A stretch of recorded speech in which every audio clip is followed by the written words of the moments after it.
सबको जय मसीह की। तो कलीसिया, हम आज अपने परमेश्वर पिता का बहुत सारा धन्यवाद करते हैं कि पिता ने हमें इस जगह पर क्या किया, इकट्ठा किया। तो कलीसिया, कल मैं ऐसे प्रार्थना में, क्योंकि प्रार्थना करते करते जब मैं परमेश्वर का वचन पढ़ रही थी तो परमेश्वर ने मेरे को एक वचन दिया कि जैसे हम आज्ञाकारिता के फायदे, ऐसे हम देखते हैं ना कि परमेश्वर के साथ अगर हम आज्ञाकारिता करते हैं तो उसके कितने सारे क्या होते हैं, फायदे होते हैं ना। तो अगर हम अनाज्ञाकारिता करते हैं तो उसके नुकसान क्या होते हैं। आज परमेश्वर ने जो वचन दिया ना, वो ये है कि अगर हम अनाज्ञाकारिता करते हैं तो उसके क्या क्या नुकसान है ना। तो जैसे परमेश्वर की आज्ञा मानना क्या होता है, अगर हम आज्ञा नहीं मानते तो कई प्रकार के नुकसान होते हैं, कई प्रकार के। आज मैं वो सारे नुकसान आपको बताऊंगी। आपने अपनी अपनी कॉपी पर नोट करते जाना है नंबर वाइज कि कौन कौन सा नुकसान है ना। तो सबसे पहले वो क्या करता है कि हमारा जो रिश्ता है ना हमारे परमेश्वर के साथ, जो हमारा रिश्ता है वो क्या हो जाता है, कमजोर हो जाता है ना। और जो हमारा जैसे आत्म नियंत्रण बोलते हैं ना, जैसे बुराई क्रोध पर कंट्रोल करना, इसको कहते हैं आत्म नियंत्रण, अपने आप पर कंट्रोल करना, उसको कहते हैं हिंदी में बोलते हैं आत्म नियंत्रण, है ना। तो वो हम खो देते हैं अनाज्ञाकारिता से। जैसे मान लो आपको एक बड़ी, मान लो किसी को नशा करने की बड़ी लालसा है ना, लालसा है, बड़ी लालसा है, वो नशा करता है ना। तो लेकिन अब उसने नशा छोड़ दिया, नशा जब उसने छोड़ दिया तो फिर क्या करेगा शैतान, अगर आप अनाज्ञाकारिता करोगे फिर आपके मन में डालेगा नशा कर ले, नशा कर ले, नशा कर ले, ऐसे करके डालेगा ना। तो आपका कितना अपने आप पर कंट्रोल है, ये इस बात पर डिपेंड करेगा कि आप कितने आज्ञाकार हो।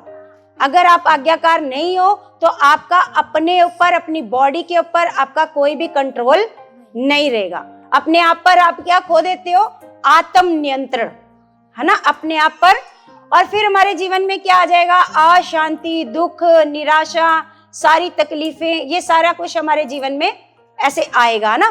तो सबसे जो पहला नुकसान है हमारा और हमारे परमेश्वर के संबंध में क्या है, नुकसान हमारे परमेश्वर के संबंध में। क्योंकि आज्ञाकारिता के फायदे तो हम जानते हैं कि व्यवस्था विवरण 28 में लिखा है, यदि तू आज जो मैं तुझे सारी आज्ञाएं सुनाता हूं तो इनको मानने में क्या करे, चौकसी से चित्त लगाकर इनकी सुने, तो मैं तुझे पृथ्वी की सारी जातियों में क्या करूंगा, श्रेष्ठ करूंगा। तो आज्ञाकारिता हम जानते हैं कि अगर हम आज्ञाकारिता करते हैं तो परमेश्वर कहता है मैं तुझे सारी सृष्टि में क्या करूंगा, श्रेष्ठ करूंगा, और तुझे कभी भी पूंछ नहीं ठहराऊंगा, और तुझे मैं क्या ठहराऊंगा, सिर ठहराऊंगा, और तुझे कभी किसी से उधार लेना नहीं पड़ेगा, बल्कि तू उधार देने वाला बनेगा, है ना। अगर हम परमेश्वर की आज्ञा को मानते हैं तो परमेश्वर कहता है ये तेरे जीवन में क्या होंगे, लाभ होंगे, तेरे जीवन में क्या होंगे, फायदे होंगे। लेकिन आज हम सोचते हैं, आज हम सीखेंगे कि हम अगर अनाज्ञाकारिता करते हैं तो उसके क्या नुकसान होते हैं। सबसे पहला नुकसान है हमारा हमारे परमेश्वर के साथ जो रिश्ता होता है, उस रिश्ते में क्या होता है, ऐसे नुकसान होता है। क्योंकि जब हम उसकी आज्ञा नहीं मानते तो उसके साथ क्या करते हैं, विश्वासघात। अपने पिता परमेश्वर के साथ क्या करते हैं, विश्वासघात करते हैं। और जो परमेश्वर हमसे प्रेम करता है उस प्रेम को हम क्या कर देते हैं, खो देते हैं। उस प्रेम को क्या कर देते हैं, खो देते हैं। और परमेश्वर के आशीर्वाद, जो हमारे ऊपर परमेश्वर आशीर्वाद करता है, उस आशीर्वाद को भी हम क्या कर देते हैं, खो देते हैं। सबसे पहला नुकसान है हमारे परमेश्वर के साथ संबंध का नुकसान। हमारे परमेश्वर के संबंध के साथ जो नुकसान होएगा वो सबसे पहला नुकसान है। और दूसरे नंबर पर जो नुकसान है वो आत्म नियंत्रण। जैसे मैंने आपको बताया, आत्म नियंत्रण पर क्या है नुकसान, की मान लो कोई भी हम अपनी इच्छा पर कंट्रोल नहीं कर पाएंगे। मान लो शैतान हमारे जीवन में कोई बुरी इच्छा डाल रहा है ना, कोई किसी को देखकर हमारे मन में बुरे विचार आ रहे हैं, या फिर किसी के प्रति हमारे मन में बड़ा क्रोध आ रहा है कि ऐसे मन कर रहा है कि अभी क्या करूं, इसकी पिटाई करूं, इससे जाकर लड़ाई झगड़ा करूं, ऐसे मन में आता है ना। तो ये जो चीजें हैं, ये हमारी जो इच्छा पर कंट्रोल, अपने आप पर कंट्रोल क्या हो जाता है, खत्म हो जाता है जब हम क्या करते हैं, परमेश्वर की अनाज्ञाकारिता, है ना, परमेश्वर की आज्ञा को नहीं मानते हैं तो हमारी अपनी बॉडी पर कंट्रोल नहीं रहता। जैसे देखो यूसुफ परमेश्वर के साथ वफादार था, सोच के देखो उसका अपनी बॉडी के ऊपर कितना ज्यादा कंट्रोल था कि एक जवान बच्चा होने के बावजूद भी वो पाप में नहीं गिरा। पाप में उसकी बॉडी के ऊपर कितना ज्यादा उसका क्या था, कंट्रोल। क्योंकि अनाज्ञाकारिता क्या करती है, हमारी बॉडी से हमारे कंट्रोल को क्या कर देती है, खत्म कर देती है ना। कोई भी बच्चा है, यूथ बच्चा है, किसी के भी बातों में आ सकता है, नहीं नहीं ये तो मुझे सच्चा प्यार करता है, ये वो सच्चा प्यार नहीं करता, है ना। कोई भी बच्चा, यूथ बच्चा है मान लो, है ना, अगर वो परमेश्वर का आज्ञाकार बच्चा नहीं है तो उसका अपनी बॉडी के ऊपर से कंट्रोल हटेगा और तुरंत दूसरों की बातों में आकर बुराई के रास्ते पर चला जाएगा, पाप के रास्ते पर चला जाएगा ना। गलत संगति में बैठेगा, वो कहेंगे चल यार कोई नहीं एक लगा ले, उसने वो कहेगा नहीं नहीं मैं प्रभु की संगति में जाता हूँ, मैंने आज तक ड्रिंक को हाथ भी नहीं लगाया, वो लगा कुछ नहीं होता यार एक बार पीने से, है ना। अगर वो सच में आज्ञाकार बच्चा है, परमेश्वर की आज्ञा को मानता है, तो उसका अपने आप पर क्या रहेगा, कंट्रोल रहेगा। क्या रहेगा? अगर वो आज्ञाकार नहीं है, कभी आज्ञा मान ली कभी नहीं मानी, कभी आज्ञा मानी कभी नहीं मानी, तो वो जो कंट्रोल है वो क्या हो जाएगा, खत्म हो जाएगा। फिर बहुत आसान हो जाएगा हमें दूसरों की बात पर को मानकर बुराई के रास्ते पर चलना। फिर बहुत आसान है लोगों को या शैतान को हमें बहकाना और बुराई के रास्ते पर लेकर के जाना। तो इसलिए सबसे ज्यादा जरूरी है कि आपको परमेश्वर के साथ क्या रहना है, आज्ञाकार, वफादार रहना है, आज्ञाकार रहना है ना। और देखो बड़ी आसानी से हमने देखा यूथ बच्चे बड़ी आसानी से पाप में, व्यभिचार में, है ना।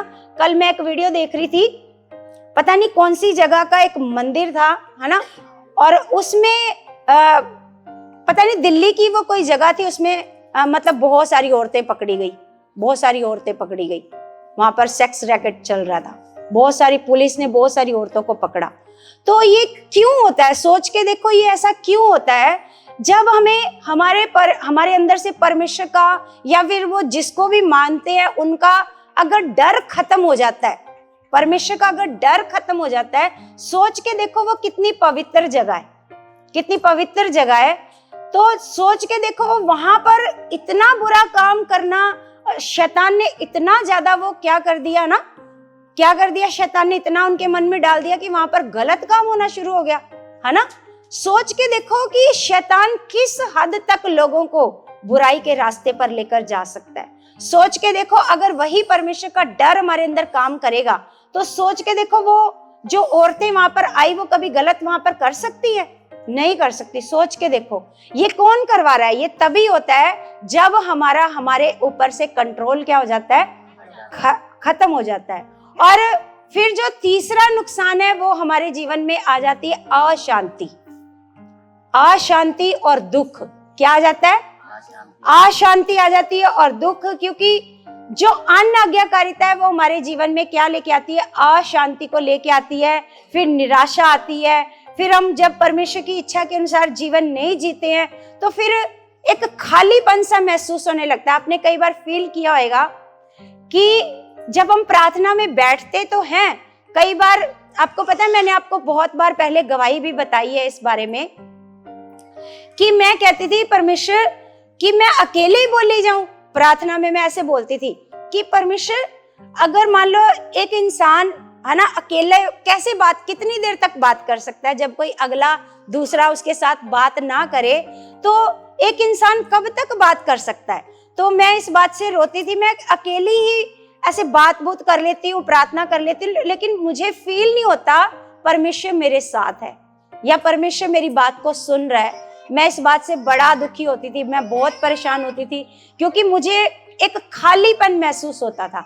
जब आप परमेश्वर की अनाज्ञाकारिता करते हो, वचन को तोड़ते हो, तो फिर एक ऐसा खालीपन आपको फील होता है जो खालीपन कोई भी नहीं भर सकता। चाहे आप जिससे अपने बच्चों से इतना प्यार करते हो, आप उनके साथ भी समय बिता लो, फिर भी आपको वो खालीपन महसूस होता ही रहेगा, होता ही रहेगा।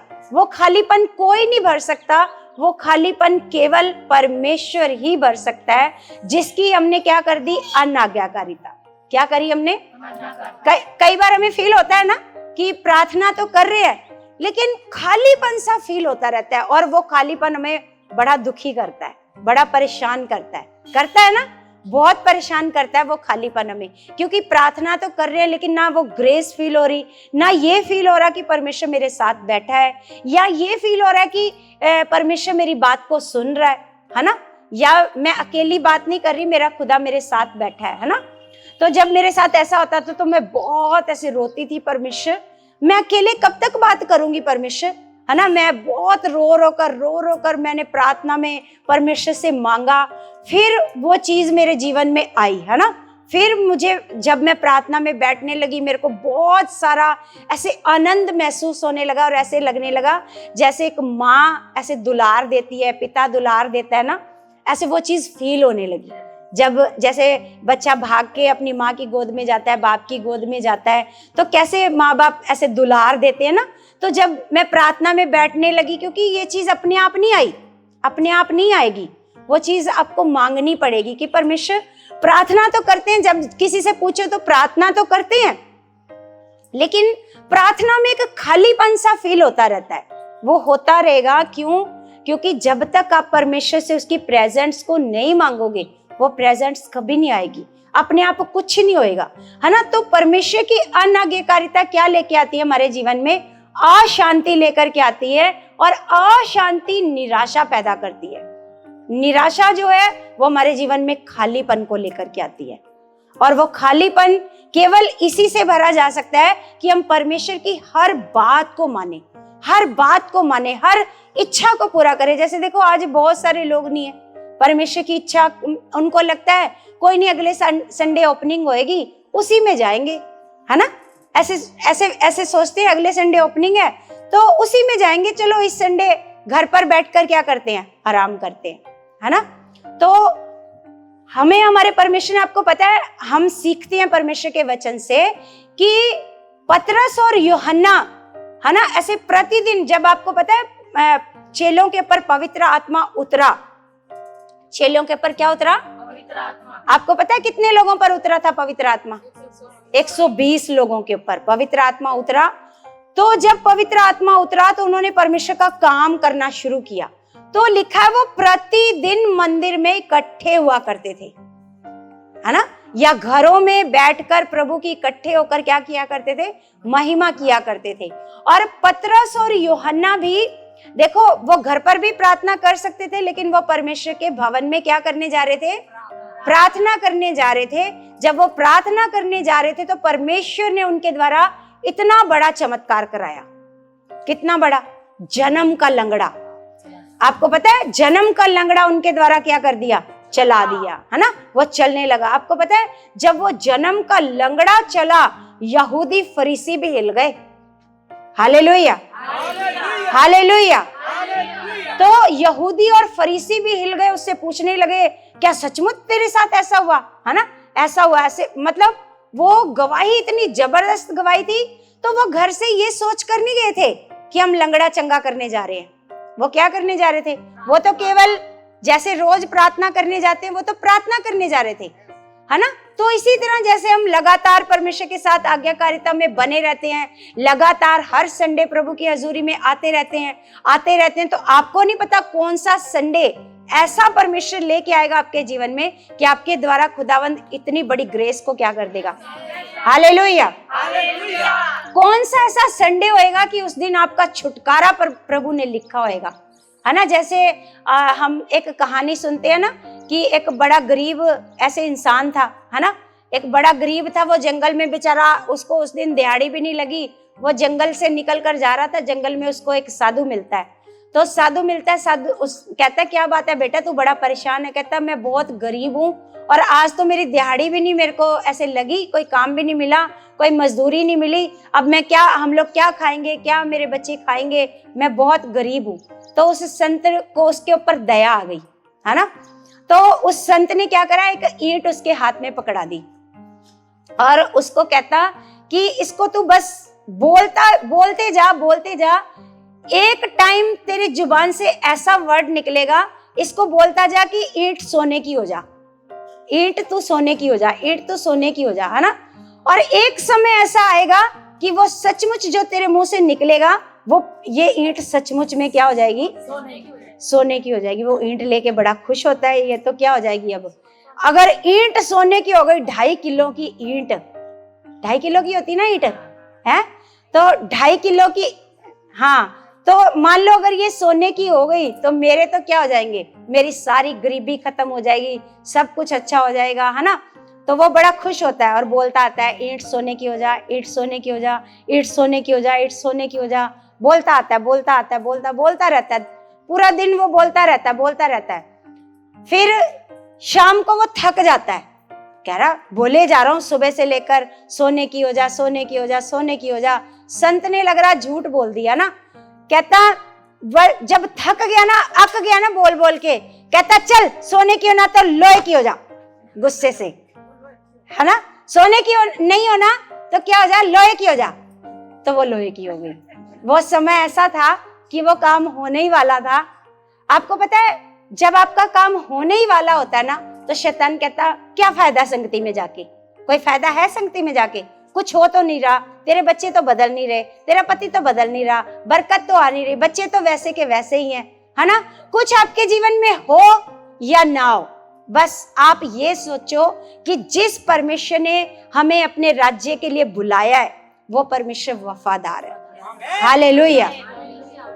क्योंकि अब्राहम ने ये सोचा था, अब्राहम को ये पता था कि जिस परमेश्वर ने मेरे साथ प्रतिज्ञा की है, वो परमेश्वर क्या है, वो सच्चा परमेश्वर है। आपने कभी नहीं अकना इस बात से। कई जने अक जाते हैं, कई कहते हैं कुछ हो नहीं रहा, देखो मैं इतने हफ्ते से वफादारी से जा रहा हूं, मैं ये भी करता हूं, वो भी करता हूं, कुछ तो बदलाव नहीं आ रहा।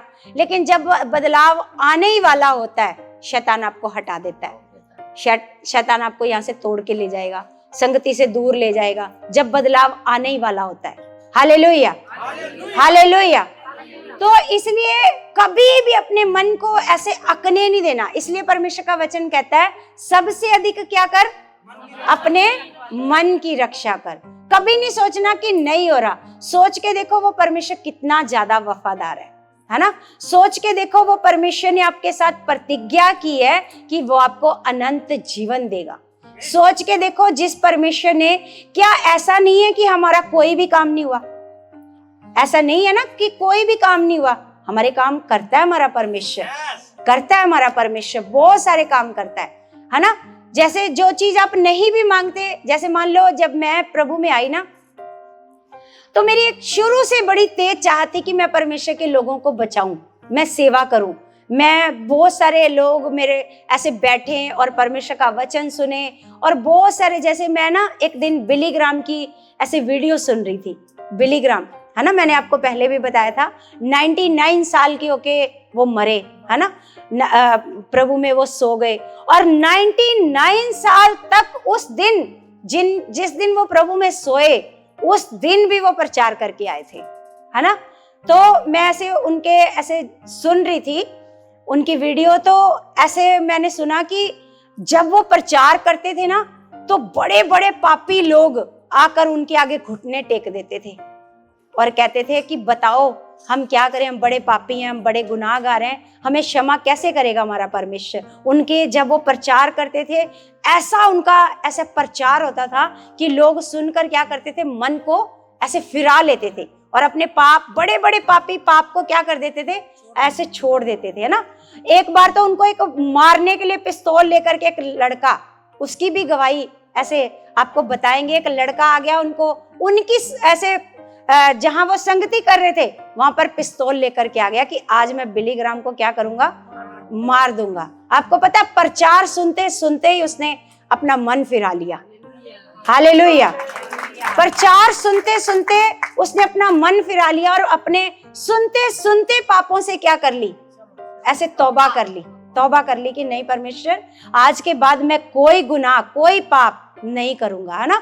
तो मैंने ऐसे, मेरे मन में बड़ी तेज चाहत, ऐसे मेरे मन में शुरू से बड़ी तेज चाहत है कि मैं भी, जब मैंने बिली ग्राम की ऐसे सुना कि, है ना, मैं जॉयस मेयर को बड़ा देखती हूँ, क्योंकि जॉयस मेयर 75 या 80 साल की हो गई है वो, 75 साल की तो मैंने सुना है ना। तो ऐसे आज भी वो ऐसे नहीं है वो 75 साल की तो ऐसे है, ऐसे नहीं है। आज भी वो बिल्कुल फैशन करके अपना स्कर्ट टॉप पहन के अपना ऐसे वो प्रचार करती है। आज भी उसको कह नहीं सकता कि वो इतने साल की है। और मैंने उसके मुंह से सुना कि जब वो प्रचार करती है तो बहुत सारे लोग मन फिरा लेते हैं अपना, बहुत सारे लोग मन फिरा कर कहते हैं नहीं परमेश्वर हमें ऐसे चलना है, आज के बाद पाप छोड़ते हैं, बुराई को छोड़ते हैं, आज से हम पवित्रता का जीवन जिएंगे, वफादारी का जीवन जिएंगे ना।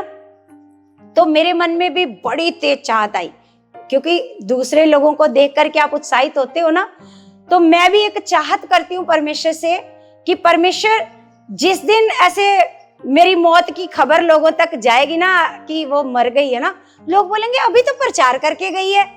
ऐसे करके मेरी ये चाहत है कि वो लास्ट दिन भी बिली ग्राम की तरह मेरा दिन भी ऐसे संगति में ही बीते, और लोग अभी तो गई थी यहाँ से प्रचार करके, अभी इतने लोगों ने उसके हाथों से बपतिस्मा लिया। ऐसी मेरी तेज चाहत है, और मेरी ये शुरू से बड़ी तेज चाहत है कि मैं परमेश्वर की सेवा करूं। और ऐसा नहीं उसके बीच में हालात नहीं आए, बहुत सारे हालात आए, बहुत सारे ऐसे हालात आते हैं जैसे अभी देखो वो ऐसे लग रहा है कि बस अब शैतान बार बार मन में डालता है बस अब ये 2-4 आ रहे हैं, इनका भी मन खराब कर देना शैतान ने, और ये भी क्या हो जाएंगे, ऐसे हट जाएंगे। फिर मैं कहती हूँ नहीं परमेश्वर तू जब तक मेरे साथ है ना, तू मेरे को परमेश्वर ऐसे ऐसे लोग मिलाएगा कि लोग देखेंगे और हैरान होंगे उन लोगों को देख देख कर। और परमेश्वर मुझे इस्तेमाल करेगा आत्मा के द्वारा, क्योंकि जितने जैसे किसी के जीवन में ज्यादा योजना शैतान देखता है उतना ज्यादा उसको परेशान करना चाहता है। वो सोचता है इनको तोड़ दूं, है ना, वो सोचता है क्या कर दूं, इनको तोड़ दूं, लेकिन तोड़ नहीं सकता। आज इतने साल हो गए, 2015 से मैंने अपने घर में एक कमरे में संगति शुरू करी थी। 2015 में ऐसे मेरे को 3-4 परिवार मिले थे, जैसे ये मोन्टूवर का परिवार है, ये खुशी और है, ये पीछे रेनू है, ये लोग आते थे। इनके पांडवनगर से बहुत सारे लोग आते थे। ये ट्रेन में ऐसे मेट्रो में ऐसे आते थे जैसे किसी मेले में जा रहे हो। बहुत सारे लोग आते थे, लेकिन आज बहुत सारे लोग नहीं है। इनके बहुत सारे घर से परिवार से बहुत सारे लोग आते थे, लेकिन परमेश्वर ऐसा नहीं है कि वो लोग आएंगे तो उससे कहीं ज्यादा चाहत वाले लोग परमेश्वर लेकर के आएगा ना। तो निराश हो जाती थी मैं, बहुत उदास हो जाती थी, है ना। लेकिन फिर से खड़ा होना, क्योंकि परमेश्वर का वचन कहता है कि धर्मी चाहे कितनी भी बार गिरे, है ना, लेकिन परमेश्वर धर्मी को क्या करता है, फिर से उठाता है, फिर से खड़ा करता है। लेकिन दुष्ट अगर गिर गया तो वो नाश ही होएगा। हालेलुया। अगर दुष्ट गिरेगा तो दुष्ट क्या होएगा, लेकिन धर्मी को परमेश्वर क्या करेगा, फिर से खड़ा करेगा। फिर से देखना कितनी बार लोग कम हो गए, फिर से लोग बढ़ने शुरू हो गए, फिर से और चाहत वाले लोग आने शुरू हो गए। परमेश्वर ऐसे करेगा, परमेश्वर आपको भी बड़ा ज्यादा इस्तेमाल करेगा। लेकिन कल जब मैं प्रार्थना कर रही थी, थोड़ा सा मन मेरा ऐसे उदास भी था, है ना, कि परमेश्वर हम इतनी मेहनत करते हैं फिर भी लोग क्यों नहीं समझते इस बात को कि हमें परमेश्वर के साथ क्या करना है, ऐसे वफादारी से चलना है, वफादारी से चलना है। परमेश्वर के साथ कितनी वफादारी से हमें चलना है। तो परमेश्वर मेरे को ऐसे बता रहा है, नुकसान बता रहा है। मेरे मन में बार बार क्या आ रहे हैं, नुकसान आ रहे हैं कि अनाज्ञाकारिता के नुकसान है। तो मैं कह रही हूँ नहीं, मेरे को ये शिक्षा मैंने दे दी है कि वफादारी परमेश्वर की आज्ञाकारिता करने के क्या है, बहुत सारे क्या है फायदे हैं, है ना। लेकिन परमेश्वर मेरे को बता रहा है कि परमेश्वर के साथ अनाज्ञाकारिता करने के क्या है, बहुत सारे क्या है नुकसान है। नुकसान जैसे हमारे जीवन में बीमारी, अब जो और परमेश्वर ने मुझे बताया नुकसान कि इसके जो परिणाम है, जो अनाज्ञाकारिता के जो परिणाम है बहुत बुरे हैं। क्या करता है शैतान, दुर्घटनाएं भी करवा सकता है, बीमारी भी दे सकता है ना, दुर्घटनाएं भी करवा सकता है, और यहाँ तक कि वो मार भी सकता है। शैतान क्या कर सकता है, मार भी सकता है। अब देखो जो प्रभु में नहीं आते, कितने लोगों को शैतान क्या कर देता है ना, कोई जादू टोने में मर जाते हैं, है ना। तो बहुत सारे, हमारे पास एक लड़का आया था, वो जब हमने यहाँ पर पापा जी की ऐसे मीटिंग करवाई थी बड़ी, तो वो अकेला ही अपने माँ बाप का बेटा था। उसके माँ बाप ने उसके ऊपर 3 करोड़ रुपया लगा दिया था, जादू टोना किया हुआ था लोगों ने उसके ऊपर, उसके खुद के ही, मतलब जैसे पंजाब में तो क्या जमीन है, हाँ इकलौता बेटा है तो ये भी मर जाएगा तो जमीन क्या हो जाएगी हमारी। तो जमीन के चक्कर में क्या करते हैं, तो उसके माँ बाप ने जमीन बेच के 3 करोड़ रुपया उस बेटे के ऊपर लगा दिया था, लेकिन वो कहीं से भी ठीक नहीं हुआ, है ना। जब वो प्रभु के पास आया, जब वो ऐसे अमृतसर में चर्च में आया, तो वो क्या हुआ, फिर उसके जीवन से वो जादू टोना खत्म हुआ। फिर वो बच्चा क्या हुआ, अभी वो जवान बच्चा था तो ठीक हो गया। तो जैसे जैसे हम परमेश्वर के साथ चलते हैं तो हमारे जीवन में आज्ञाकारिता का होना क्या है, जरूरी है। और अनाज्ञाकारिता ऐसे अगर हमारे जीवन में होएगी तो कहीं ना कहीं शैतान क्या करेगा, हमारे जीवन में निराशा देकर हमें वो मार भी सकता है, एक्सीडेंट भी करवा सकता है, कुछ भी करवा सकता है, कुछ भी हो सकता है ना। तो सबसे बड़ी बात, एक और नुकसान है, जो नुकसान है वो क्या है कि परमेश्वर की इच्छा से क्या हो जाएंगे हम लोग, हम परमेश्वर की इच्छा से क्या हो जाएंगे, दूर। जो परमेश्वर की आज्ञा को नहीं मानते, वो परमेश्वर की इच्छा से जब दूर हो जाते हैं, फिर परमेश्वर उनको जो रास्ता दिखाने का काम परमेश्वर करता है, फिर वो रास्ता दिखाना क्या कर देता है, बंद। मार्गदर्शन क्या कर देता है, परमेश्वर बंद कर देता है ना। तो सबसे बड़ा नुकसान ये है कि जब हम परमेश्वर की अनाज्ञाकारिता करते हैं, फिर वो जो परमेश्वर हमें, जैसे सुलेमान के बारे में हम सुनते हैं, सुलेमान ने परमेश्वर से कुछ और नहीं मांगा, परमेश्वर से क्या मांगी, बुद्धि। आपको पता है परमेश्वर ने जब उसको बुद्धि दी तो उसको बोला, सुलेमान तेरी जैसी बुद्धि आज तक ना किसी के पास थी और ना आगे किसी के पास होएगी, ऐसी बुद्धि। और आपको पता है ये जो बुद्धि है ये क्या करती है, हमें आइडियाज देती है, आइडियाज।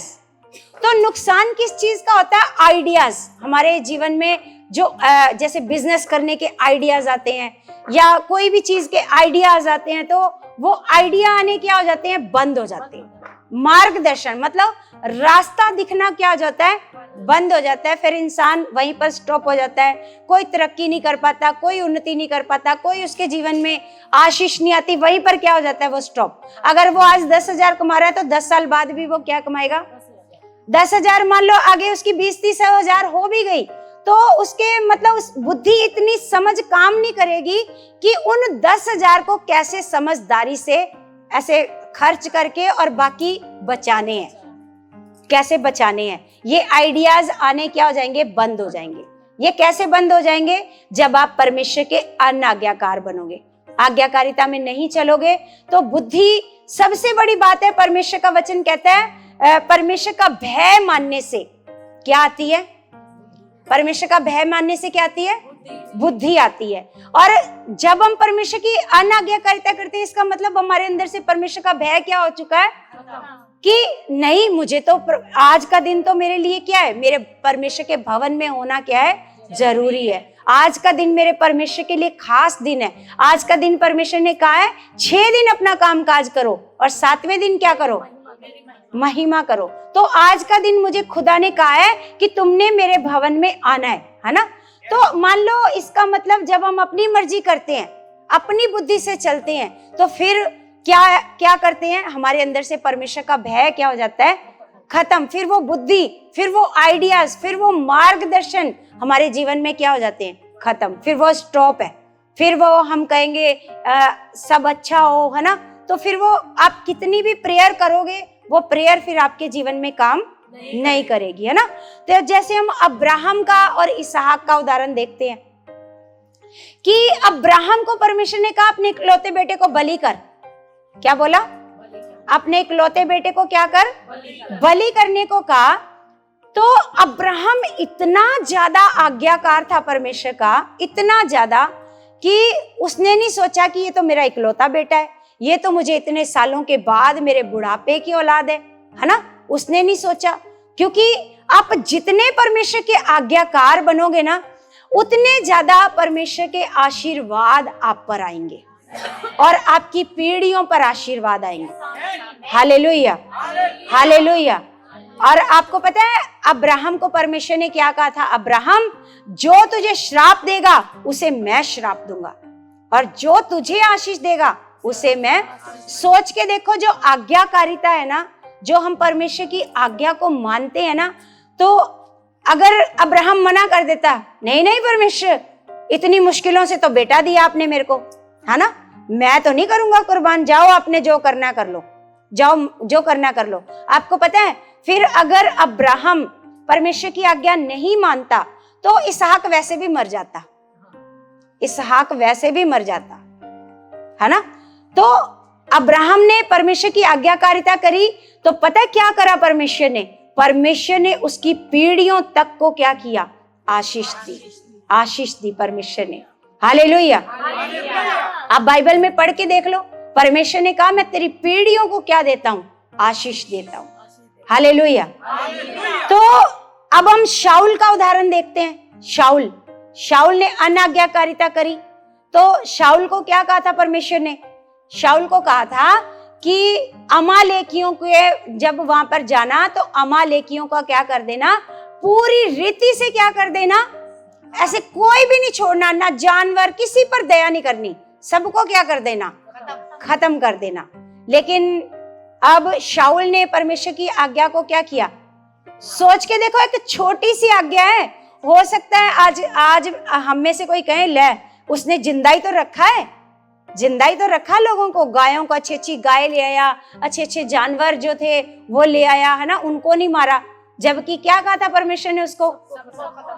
सबको क्या कर दो? ऐसे खत्म करके आना, है ना। तो आज्ञाकारिता से क्या हो गया? अब उसने आज्ञाकारिता से अब्राहम ने क्या लिए? परमेश्वर से आशीर्वाद। अब अनाज्ञाकारिता से शाऊल ने क्या लिए परमेश्वर से? श्राप। उसने कहा कि अब तू राजा होने के योग्य नहीं है, राजा होने के योग्य अब तू, क्योंकि तूने परमेश्वर की आज्ञा को क्या किया है। अब ऐसा नहीं कि कोई बड़ी बात, अब शाऊल को लगता होगा ये कोई बड़ी बात नहीं है, लेकिन जब कल मैं जब परमेश्वर का वचन पढ़ रही थी तो मुझे परमेश्वर से सिखा रहा था कि ऐसा नहीं कि उसने, शाऊल को लगा ये कोई बड़ी बात थोड़ी है, जिंदा ही तो रखा है, मारा तो नहीं है। लेकिन जब मैंने उस वचन को गहराई से पढ़ा कि क्यों परमेश्वर ने अमालेकियों को ऐसे मारने के लिए कहा था, क्यों कहा था इनको, कोई कारण तो होगा, क्योंकि परमेश्वर बिना कारण के कोई काम करता है? बताओ, बिना कारण के कहेगा इन सबको मार के आ जा? कोई तो कारण होएगा ना, कोई कारण होएगा, इसलिए परमेश्वर ने उसको कहा था इनको सबको क्या करना? किसी पर, बच्चे पर दया नहीं करनी, जानवर पर भी क्या नहीं करनी? दया नहीं करनी। अब वही परमेश्वर है जो योना को कहता है जा नीनवे को जाकर क्या कर? प्रचार कर, ताकि ये लोग मन फिराएं और क्या हो जाएं? बच जाएं। वही परमेश्वर अमालेकियों को मारने को कह रहा है, और वही परमेश्वर नीनवे में जाने को कह रहा है योना को कि जाकर क्या कर? प्रचार कर और इनको बचा जा करके। अब जब मैं परमेश्वर का वचन, जब आप प्रार्थना ऐसे करते हो, परमेश्वर हमें सिखा, हमें इसका मतलब बता, है ना, क्योंकि मन में जब कोई नया बंदा ये वचन को पढ़ता है ना तो वो एक बार ठोकर खाता है, ये कैसा परमेश्वर है, ये कैसा परमेश्वर है? इसके मन में दया नहीं है परमेश्वर के मन में कि परमेश्वर शाऊल को क्या कह रहा है कि जाकर के क्या कर? सबको मार दे, छोटे बच्चे को भी मार दे। दया नहीं है परमेश्वर के मन में। लोग ठोकर खाते हैं। लोग ठोकर इसलिए खाते हैं क्योंकि लोगों को परमेश्वर के प्रेम के बारे में नहीं पता कि परमेश्वर कितना ज्यादा क्या करता है? प्रेम करता है। वो अपने लोगों से इतना ज्यादा प्रेम करता है, वो इजरायलियों से इतना ज्यादा प्रेम करता था। ये अमालेकी क्या करते थे? अमालेकी शुरू से ही इजरायलियों के विरोधी थे। इजरायलियों के क्या थे?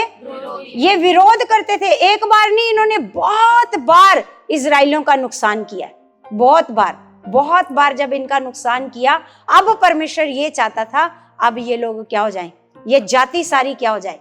ये नाश हो जाए। अमालेकी सारे क्या हो जाए? नाश हो जाए, है ना। तो इसलिए जो हमारे जीवन में, जैसे अब्राहम ने क्या किया? आज्ञाकारिता करके परमेश्वर से आशीर्वाद लिया और खुद के लिए लिया और अपनी पीढ़ियों के लिए लिया। और उसी तरह शाऊल ने अनाज्ञाकारिता करके क्या लिया? श्राप लिया, अपने लिए लिया और अपनी पीढ़ियों के लिए लिया, है ना। पीढ़ियों को भी परमेश्वर ब्लेस करता है। Hallelujah, hallelujah. इसलिए कभी भी ये परमेश्वर में और कभी किसी दूसरे में चुनना पड़े, अगर परमेश्वर आपको प्रेम करता है, अगर आपको कभी चुनना पड़े कि मैरिज में जाएं या आज संगति भी है, तो कहाँ जाएं? तो किसको चुनना है ना, किसको चुनना चाहिए? लेकिन नहीं, कलीसिया परमेश्वर को नहीं चुनती। कलीसिया किसको चुनती है ना? शादी को चुनेगी, पार्टी को चुनेगी, कलीसिया रिश्तेदारी को चुनेगी। कलीसिया कभी भी, आप चलकर तो देखो परमेश्वर के साथ, चलकर देखो वफादारी से, वो कितना भला परमेश्वर है। जैसे परमेश्वर के वचन में दाऊद कहता है भजन संहिता में कि परख कर देखो यहोवा कैसा, उसकी करुणा सदा की है, उसकी करुणा सदा की है, उसकी जो करुणा। एक बार चलकर तो देखो, एक बार परमेश्वर को पहला स्थान देकर को तो देखो। जैसे मलाकी में परमेश्वर कहता है कि मुझे परख कर देखो, है ना, मैं क्या तुम्हारे लिए स्वर्ग से आकाश रूपी झरोखे खोलकर अपरंपार आशीष की वर्षा करता हूं कि नहीं करता। हालेलुया। जैसे आज्ञाकारिता है, जैसे 10वां हिस्सा कई लोग नहीं बोते। क्यों नहीं बोते? क्योंकि उनके अंदर ये विश्वास नहीं है कि परमेश्वर हमारी हर घटी में क्या कर सकता है, हमारी मदद और सहायता कर सकता है। एक मैंने गवाही सुनी थी किसी बड़ी मिनिस्ट्री से। ऐसे मैंने गवाही सुनी कि ऐसे ना एक बहन थी, वो ऐसे कोठी में काम करती थी, है ना, वो कोठी में काम करती थी। तो वहां पर जो भी ऐसे वहां पर जैसे खुदा के दास ऐसे बताते थे ऐसे बीज बोने के लिए, तो वो कोठी में ऐसे काम करती थी। तो वो क्या करा, उसने, उसके मन में आया, खुदा के दास ने कहा है कि आज स्पेशल बीज बोना है, आपने स्पेशल बीज बो करके जाना है ना। तो वो उसने क्या करा, उसको सैलरी मिली थी, जैसे शनिवार को सैलरी मिली, वो संडे को संगति में गई। तो वहां पर उसको परमेश्वर की आत्मा ने कहा कि तू ये सारी सैलरी क्या कर दे, बो दे, है ना। तो उसने क्या करा, वो सारी सैलरी जब बीज में डाल दी। अब वो तो कोठी में काम करती है, उसके हस्बैंड नहीं है। वो उसने बताया कि मेरे तो हस्बैंड भी नहीं है, मैं ही अकेली काम करती हूँ और मेरे 3 बच्चे हैं, 2 जवान बेटियां हैं और 1 बेटी है। 3 बच्चे हैं और उनको मतलब अगर मैं ये सैलरी घर लेकर के नहीं जाऊंगी तो पूरा महीना हम लोग क्या खाएंगे, क्या कहाँ से खाएंगे अगर ये सैलरी को मैं घर लेकर के नहीं जाऊंगी। लेकिन वहां पर जब खुदा के दास ने बोला बीज बोने को, तो पवित्र आत्मा ने ऐसे उसके मन में डाला कि ये सारी सैलरी तू क्या कर दे, बो दे। जब वो सारी सैलरी बो करके गई तो उसको घर जाकर बड़ी डांट पड़ी। उसके बच्चों ने बोला अब हम क्या खाएंगे, है ना, तेरे चर्च वाले दे के जाएंगे, ये करेंगे वो करेंगे। बड़ी उसको क्या पड़ी, ऐसे डांट पड़ी, है ना। बच्चे गुस्सा हुए तो, लेकिन उसने अपना मन नहीं खराब करा, धन्यवाद करा, परमेश्वर आप हमारे साथ हो, है ना। तो कैसे ना कैसे उन्होंने महीना निकाला, है ना, कैसे ना कैसे करके महीना निकाला। भाई सैलरी जब शुरू में उसने दे दी है तो पूरा महीना कैसे मुश्किल से ही निकलेगा। तो लेकिन फिर भी उसने जैसे तैसे करके उसने बताया कि वो जब महीना निकला तो उसकी जिस कोठी में वो काम करती थी उसकी जो ऐसे मैडम थी, उसने बोला कि बॉम्बे में ना हमारी एक फैक्ट्री है और उसमें ना मतलब ऐसे कोई लड़की है, हमें कोई लड़की चाहिए जो वहां पर हमारी फैक्ट्री में क्या करे, काम करे, हम उसको 1 लाख रुपए महीना देंगे, है ना। तो उसने अपनी ऐसे बेटी के लिए बोला कि मेरी बेटी को आप लेके जा सकते हो। तो ऐसे उन्होंने बोला हाँ ठीक है, हम आपकी बेटी को ऐसे लेकर के जाएंगे ना। तो उन्हीं के द्वारा परमेश्वर ने उसकी बेटी को 1 लाख रुपए अगले महीने ही उसको ऐसे जॉब दिलाई उसकी बेटी को, और 1 लाख रुपया महीने की उसको क्या मिलने लगी, सैलरी मिलने लगी। हालेलुया। तो सोच के देखो कि हमारा जो बीज बोना है, जब हमें परमेश्वर का आत्मा कहता है हम विश्वास से बीज बोते हैं, हम इस बात की चिंता नहीं करते कि क्या खाएंगे। जैसे हमें हमारा परमेश्वर का वचन कहता है कि चिंता मत करो कि क्या खाएंगे, क्या पिएंगे, क्या पहनेंगे ना। तुम्हारा स्वर्गीय पिता जानता है तुम्हारी जरूरतों को, क्या करता है वो। लेकिन स्वर्गीय पिता उन्हीं की जरूरतों को पूरा करता है जो उस पर क्या करते हैं, विश्वास करते हैं। उस पर क्या करते हैं, जो विश्वास से बो देते हैं। क्योंकि परमेश्वर का वचन कहता है, जैसे मैं एक वीडियो सुन रही थी कि परमेश्वर ने क्या कर दिया है, ऐसे दशमांश का नियम पुराने नियम में ही क्या कर दिया था, ऐसे खत्म कर दिया। अब दशमांश देने की जरूरत नहीं है। तो सच में अब दशमांश देने की जरूरत नहीं है। अब दशमांश से कहीं ज्यादा परमेश्वर कहता है, पुराना तो नियम था कि दशमांश लेकर के आओ, अब परमेश्वर का नियम कहता है कि अब दशमांश को छोड़ो, दशमांश से कहीं ज्यादा लेकर के आओ। जैसे मैंने आपको विलियम कोलगेट की गवाही बताई थी ना, विलियम कोलगेट की गवाही बताई थी कि किस प्रकार जब उसने अपने मन को खोला तो किस प्रकार जिस कंपनी में वो काम करता था, मजदूरी करता था, उसी कंपनी का क्या बन गया, वो मालिक बन गया, है ना। ये कैसे हुआ? क्योंकि परमेश्वर आपके मन को देखता है। वचन कहता है कि परमेश्वर हर्ष से देने वालों से क्या करता है? परमेश्वर कहता है ना कुड़कुड़ाकर और ना दबाव से, ना कुड़कुड़ाकर और ना दबाव से, परमेश्वर हर्ष से देने वालों से क्या करता है? प्रेम करता है। जब भी आपने बीज बोना है, आपका बीज बोने का समय है, तो कभी नहीं सोचना कि इतना पैसा जा रहा है, बाकी का पैसा थोड़ा बचेगा, उसमें गुजारा होएगा कि नहीं होएगा, है ना। परमेश्वर करेगा। परमेश्वर ने क्या पता आपके लिए क्या क्या योजनाएं बना के रखी है। हालेलुया। आपके लिए क्या क्या भला सोचा हुआ है परमेश्वर ने। अगर हम आपको पता है, अगर आप एक 100 के नोट पर मन लगा लिया तो 1 लाख रुपए का नुकसान कर रहे हो आप। अगर आप एक 100 के नोट पर मन लगा लेते हो, 1 लाख का नुकसान कर लेते हो आप। हालेलुया। और जितना आप अपने 10वें हिस्से पर मन लगा लेते हो, आप अपना 10वां हिस्सा वफादारी से नहीं बोते, है ना, तो उतना ज्यादा आप परमेश्वर का नुकसान नहीं कर रहे। आप किसका नुकसान कर रहे?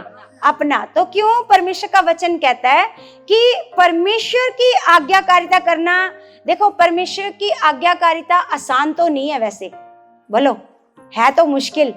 अब देखो उस बहन के लिए मुश्किल ही था बीज बोना। आज्ञाकारिता होती तो ऐसे है कि थोड़ी मुश्किल है, लेकिन एक बार जो इसके लिए मन खोल लेता है ना, फिर वो पीछे मुड़कर नहीं देखता, क्योंकि उसको फिर पता चलना शुरू हो जाता है। जैसे देखो हमने जब चलना शुरू किया ना परमेश्वर के साथ, हम जब से चल रहे हैं ना परमेश्वर के साथ, 2010 से लेकर आज तक हम परमेश्वर के साथ पूरी वफादारी से चल रहे हैं। ऐसा नहीं कि हमने किसी रिश्तेदारी को आदर दिया या कहीं संगतियां छोड़कर हम इधर गए हैं, कभी उधर गए हैं, नहीं। जब हम पुरानी शिक्षा में थे, जैसे पापा जी भी बताते हैं कि हम एक पुरानी शिक्षा में थे, है ना, तो पुरानी शिक्षा में क्या था, जैसे मैं अमृतसर रहती थी तो हमारे अगवे जो थे वो दिल्ली में रहते थे, मयूर विहार। मेरे भी अगवे वही हुए जो आज हमारे स्पिरिचुअल फादर है, उनके भी अगवे वही थे, हमारे भी अगवे वही थे। तो मैं छोटे छोटे बच्चे थे, ये 2010 में सोच के देखो कितने साल की होगी सुनैना और सौरभ। शायद सुनैना 2nd क्लास में पढ़ती होगी, उससे भी छोटी थी ये, है ना। तो इन दोनों को मैं छोड़कर, और मैं मतलब तब तो ऐसा नहीं था कि मैं रात की बस में बैठूंगी और सुबह आऊंगी, शिक्षा लूंगी और फिर रात को फिर वापस चली जाऊंगी, इतना पैसा नहीं था। 1000 रुपया तो हमें ऐसे लगता था पहाड़ है। 1000 रुपए की टिकट खर्चना, उस समय 80 रुपए होते थे ट्रेन में, 80 रुपए की टिकट होती थी।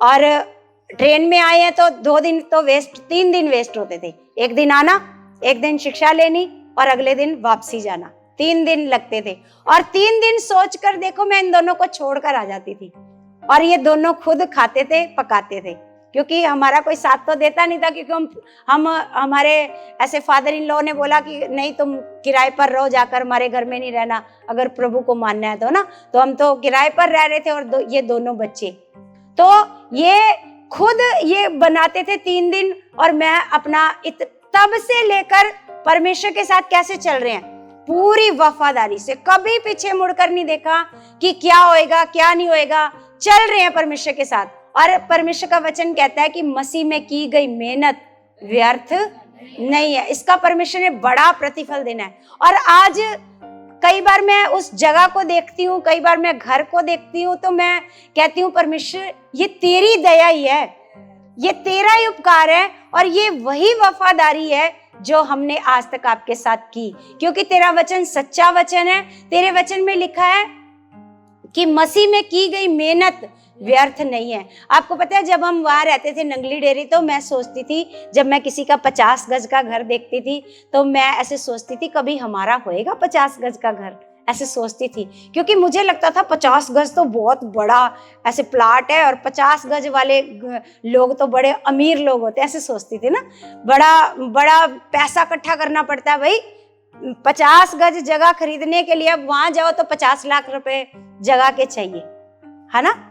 तो उसके ऊपर फिर बनाना, तो जब मैं 133 गज का घर देखती हूँ तो मैं परमेश्वर का बड़ा सारा धन्यवाद करती हूँ कि पिता हम इस लायक थे, हम सोचते थे 50 गज भी कहाँ से आएगा।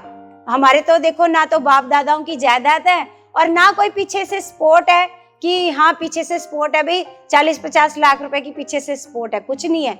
जो करना है खुद ही करना है। मैं सोचती थी कब जाकर हमारे पास 50 लाख इकट्ठा होएगा, कब हम 50 गज का प्लाट खरीदेंगे, फिर उसको बनाने में कितने साल लगाएंगे। देखो परमेश्वर की योजना, देखो परमेश्वर की योजना।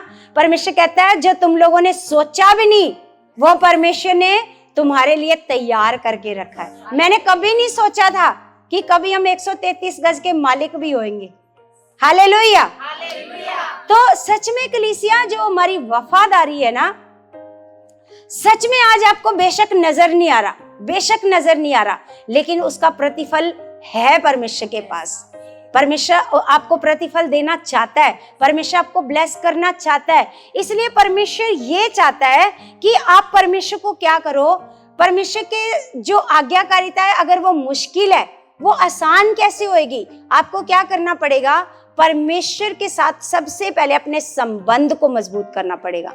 आपको जो प्रार्थना करनी है ना कलीसिया, आपको एक समय मैं ऐसे सुन रही थी कि जब आपको प्रार्थना करनी है आप एक समय निश्चित करो कि मुझे इतने से इतने प्रार्थना करनी है। कौन सा वो समय वो आपको देखना है ना। 12 से 2 करनी है, रात को करनी है, या दिन में करनी है, सुबह उठकर 5 से 6 करनी है, 5 से 7 करनी है, या बीच में उठ जाना 3 से 5 करनी है, कितने बजे करनी है। अगर आपने एक बार सोचा है कि मुझे रोज ये प्रार्थना करनी है, फिर चाहे आप किसी रिश्तेदारी में हो, आप कहीं भी हो, आपको अपने घर पर मौजूद होना है कि नहीं मुझे क्या करनी है, मैंने ऐसे प्रार्थना रखी है और मुझे इस टाइम पर अपने परमेश्वर के साथ अपने संबंध को क्या करना है, मजबूत करना है। आप देखो दुनियादारी में भी देखो, जो दोस्त, मान लो 2 दोस्त हैं, है ना, शुरू में वो नए मिलते हैं, लेकिन अगर वो रोज मिलते हैं, रोज बातें करते हैं तो उनकी दोस्ती कैसी गहरी हो जाती है, बोलो कैसी गहरी होती है ना। फिर ऐसे ही हमारी भी दोस्ती हमारे परमेश्वर के साथ क्या हो जाएगी, ऐसी गहरी हो जाएगी, है ना। तो आपको जो अपना संबंध अगर अपने परमेश्वर के साथ बनाओगे, मजबूत करोगे, फिर ये जो आज्ञा मानना है आपको कठिन नहीं लगेगा, आपको मुश्किल। Hallelujah, hallelujah. समझ में आ रही है आपको बातें? कैसा लग रहा है आज? अच्छा लग रहा है कि नींद आ रही है? निराशा तो नहीं आ रही, है ना। तो हमें क्या करना है, देखो आज परमेश्वर हमें बता रहा है कि अगर हम अनाज्ञाकार होते हैं तो हम कैसे नुकसान में जाते हैं, कैसे नुकसान में जाते हैं। जैसे देखो, सबसे पहले आपको मैं बताती हूँ, जो अमालेकी जो थे, है ना, उनको क्यों परमेश्वर ने ऐसे मारने को कहा। आपको पता है, इनको परमेश्वर ने ऐसे उत्पत्ति से लेकर, जैसे उत्पत्ति के दिन जब थे तब ही परमेश्वर ने इन लोगों को कहा था कि तुम अगर आज्ञाकार नहीं होगे तो तुम 400 साल तक क्या रहोगे, गुलाम रहोगे। 400 साल तक क्या रहोगे तुम, और फिर नष्ट हो जाओगे, ऐसे परमेश्वर ने उनको कहा था। अगर तुम आज्ञाकारिता नहीं करोगे तो तुम क्या हो जाओगे, नष्ट हो जाओगे, है ना। तो ये जो अमालेकी जो जाति थी, जैसे हम एक वचन पढ़ते हैं, पहला शमूएल की किताब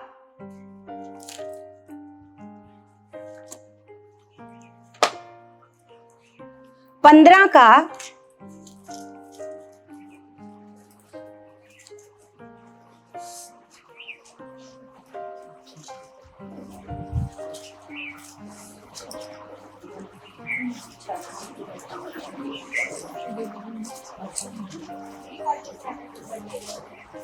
15 का हम पढ़ेंगे 2, 346 नंबर पेज है, 346 नंबर पेज, 15 का हम पढ़ते हैं 2।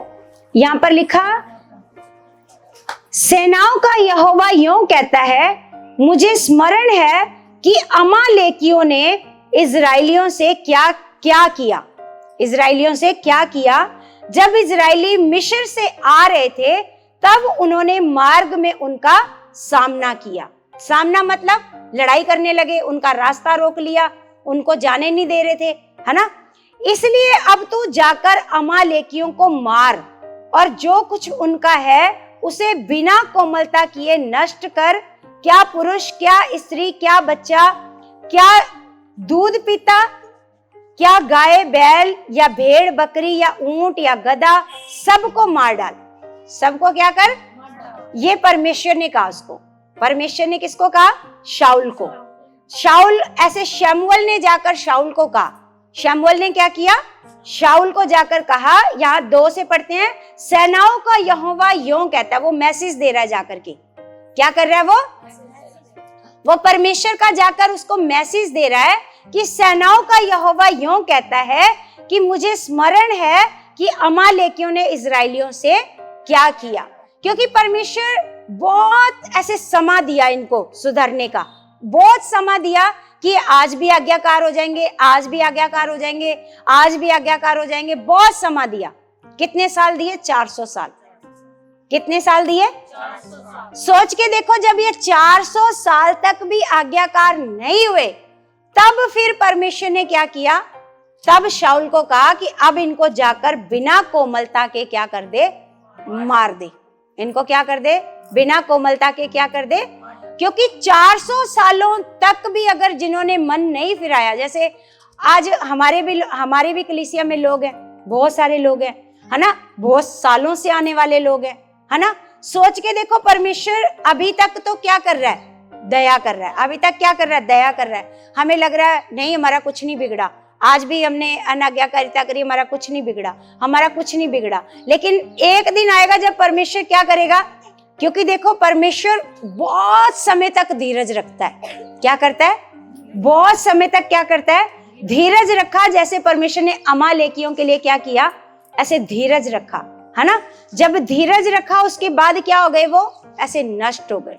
क्योंकि सदोम और अमोरा को भी जब नाश हो गया, सदोम और अमोरा, क्योंकि उन्होंने भी परमेश्वर के मतलब पाप करना नहीं छोड़ा, अनाज्ञाकारिता करना नहीं छोड़ा, तो सदोम और अमोरा भी इसी तरह जल करके क्या हो गए? नष्ट हो गए, नाश हो गए। हो गए कि नहीं हो गए? बोलो, हुए कि नहीं हुए? हो गए थे, है ना। तो किस तरीके से परमेश्वर ने इनको क्या दिया? ऐसे मौका दिया। और वहीं पर एक वचन और पढ़ते हैं, योना की किताब पढ़ते हैं।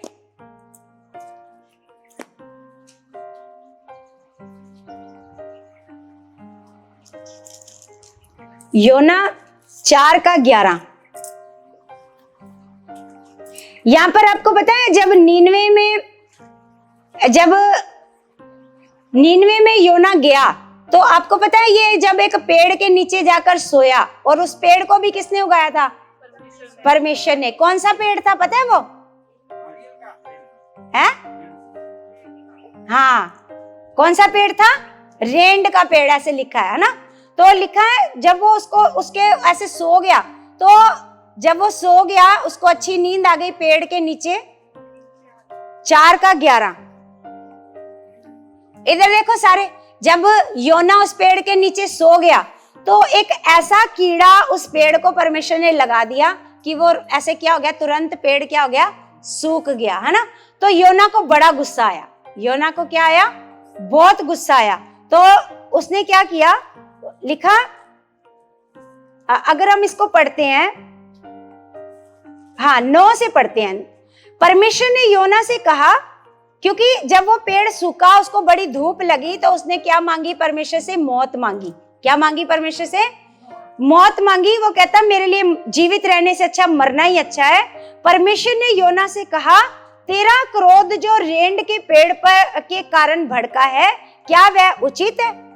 क्या वह उचित है? उसने कहा, हाँ, मेरा जो क्रोध भड़का है वह अच्छा ही है, वरन क्रोध के मारे मरना भी अच्छा होता। तब यहोवा ने कहा, जिस रेंड के पेड़ के लिए तूने कुछ परिश्रम नहीं किया, ना उसको बढ़ाया, जो एक ही रात में हुआ और एक ही रात में नष्ट भी हुआ, लिखा, उस पर तूने तरस खाई है। फिर ये बड़ा नगर नीनवे, जिसमें 1,20,000 से अधिक मनुष्य हैं, जो अपने दाहिने बाएं हाथों का भेद नहीं पहचानते, और बहुत से घरेलू पशु भी उसमें रहते हैं, तो क्या मैं उस पर तरस ना खाऊं?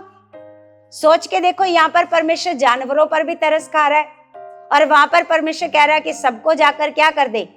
मार दे। क्यों कह रहा है ऐसा परमेश्वर? परमेश्वर इसीलिए कह रहा है कि परमेश्वर बहुत देर तक वेट करता रहा, बहुत सालों तक वेट करता रहा कि आज भी ये लोग अपने मन को बदलेंगे और आज भी ये लोग क्या बन जाएंगे, आज्ञाकार बन जाएंगे, है ना। जब ये बहुत सालों तक भी परमेश्वर के आज्ञाकार, क्योंकि जब हमें एक आदत पड़ जाती है ना अनाज्ञाकारिता की, फिर हम कभी भी आज्ञाकार नहीं बन पाते। आपको ये डिसीजन लेना है कि मुझे आज्ञाकार बनना है। अगर आपने एक बार वचन तोड़ा है तो फिर आपको ये आदत हो जाती है कि आप बार बार फिर आप हर वचन को क्या करना शुरू कर देते हो, तोड़ना शुरू कर देते हो। लेकिन जब आपको एक आदत हो जाएगी, छोटी से छोटी बात भी परमेश्वर की माननी है, परमेश्वर की छोटी से छोटी बात भी क्या करनी है, माननी है, फिर आपको आज्ञाकारिता की क्या हो जाएगी, आदत हो जाएगी। ये आदत देखो, आदतें मनुष्य खुद ही लगाता है और खुद ही हटाता है उन आदतों को। जैसे किसी को कोई भी चीज खाने की, कोई मिट्टी खाता है ना, वो आदत उसको परमिशन ने तो नहीं लगाई। कोई सलेटी खाता है, कोई कुछ भी खाता है, कोई चीज खाता है, वो आदत वो इंसान खुद लगाता है। क्या करता है वो? जैसे कईयों को नाखून खाने की बड़ी आदत होती है ना, कोई नाखून खाते रहते हैं। कईयों को मैंने देखा यहाँ से बाल ही तोड़ तोड़ के खाते रहते हैं, ऐसे करके। कईयों को मैंने देखा है ऐसे ऐसे करेंगे और ऐसे ऐसे खाते रहेंगे, दाढ़ी के बाल खाते हैं। मतलब वो आदत किसने लगाई है? वो खुद इंसान लगाता है और खुद ही आदत को हटा भी सकता है। बोलो, हटा सकते हैं ना। जैसे हम नए नए ऐसे परमेश्वर के ऐसे संगति में जाने लगे हैं ना, तो हमें खुदा के दास ऐसे उदाहरण देते थे कि जो आदतें आज तक आपके अंदर थी ना, पुरानी आदतें, आप उनको हटा सकते हो। जैसे मान लो आप हर दिन इसी हाथ से ब्रश करते हो ना, लेकिन आज से अगर आपको बोला है कि आज से इस हाथ से ब्रश करना है ना, इस हाथ से क्या करना है, क्योंकि आपको तो आदत है इस हाथ से ब्रश करने की। क्योंकि हमें आदत क्या है, संसार में आदतें पड़ी हुई है, बहुत बुरी बुरी आदतें पड़ी हुई है ना। तो हमें जैसे हमें इस हाथ से ब्रश करने की आदत पड़ी हुई है ना, इस हाथ से ब्रश करना आसान नहीं होएगा, है ना। पहले दिन ब्रश कर लेंगे तो होएगा ही नहीं, कभी इधर जाकर लग जाएगा, इधर से खून आएगा, ऐसे करके होएगा ना, ब्रश करना ही नहीं आएगा।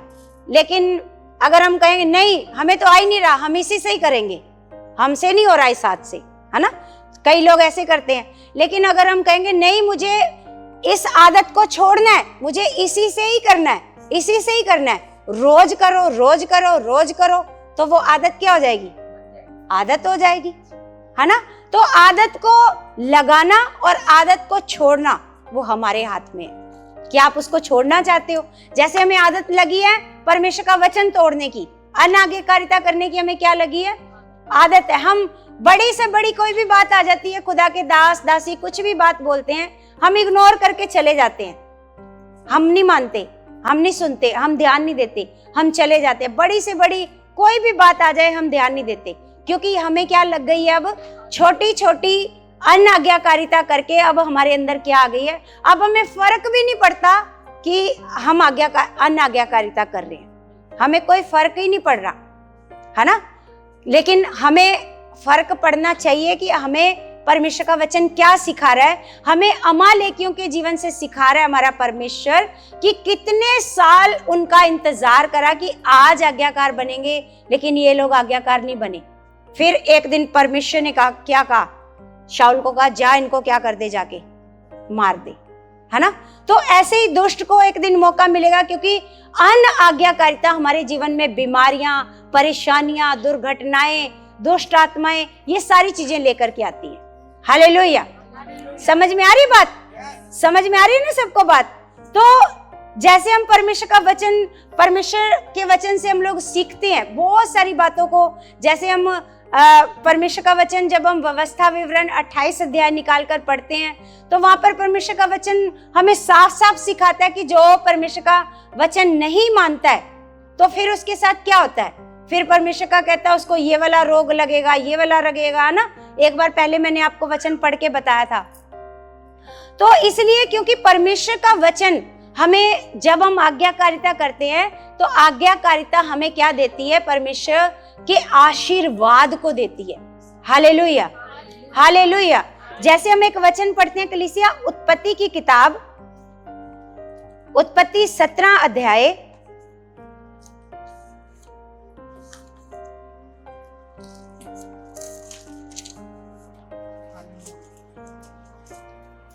17 नंबर पेज है, 17 अध्याय 17 का हम पढ़ते हैं।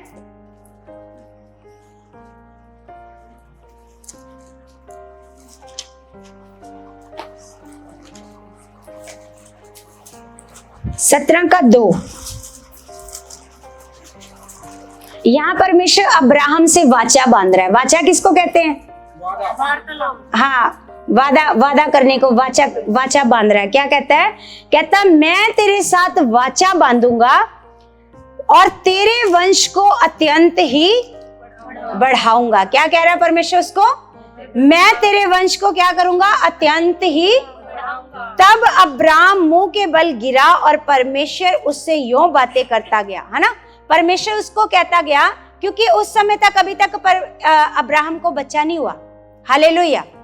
अभी तक अब इसका नाम यहाँ पर पढ़ोगे तो क्या लिखा हुआ है? अब्राहम। क्या लिखा है? अभी तक इसका नाम बदला नहीं है। अभी तक इसका नाम नहीं बदला। अभी तक इसका नाम अब्राहम है। इसका नाम था अब्राहम, फिर इसका नाम रखा अब्राहम। क्या नाम रखा? अब्राहम। और यहाँ पर परमेश्वर क्या कह रहा है? क्योंकि अब्राहम ने परमेश्वर की आज्ञा के अनुसार, जब परमेश्वर ने अब्राहम को कहा कि अपने कुटुंब को छोड़, अपने घराने को क्या कर दे, क्योंकि पुराने समय में लोग अकेले अकेले घर बनाकर नहीं रहते थे, अपने पूरे कबीले के साथ रहते थे, अपने सारे कुटुंब के साथ रहते थे। अकेला घर बनाकर, जैसे आज हमारा कोई रिश्तेदार नहीं है लेकिन हमने यहाँ पर घर बना लिया, लेकिन पुराने समय में ऐसे लोग नहीं रहते थे। अपने कबीले में रहते थे, अपने कुटुंब में रहते थे कि कोई भी बात होएगी, हमारा सारा कबीला है, हम सब इकट्ठे हो सकते हैं। हालेलुया। लेकिन जब परमेश्वर ने अब्राहम को कहा, अब्राहम कि तू क्या कर, अपना घर छोड़ दे, अपना कबीला छोड़ दे, अपना कुटुंब छोड़ दे, अपने माँ बाप को छोड़, और जहां मैं तुझे कहूं वहां मेरे पीछे पीछे ऐसे चल, है ना। तो अब्राहम इतना ज्यादा आज्ञाकार था, उसने कुछ नहीं देखा कि मुझे कहाँ जाना है, मैं अकेला कैसे जाऊं, है ना। वो परमेश्वर के साथ ऐसे चल पड़ा। तो इसलिए परमेश्वर ने उसको कहा कि मैं तेरे वंश को क्या करूंगा? मैं तेरे वंश को क्या करूंगा? अत्यंत, क्या बोला? अत्यंत ही बढ़ाऊंगा। और आगे लिखा 12 का, इसी का 12 का 17।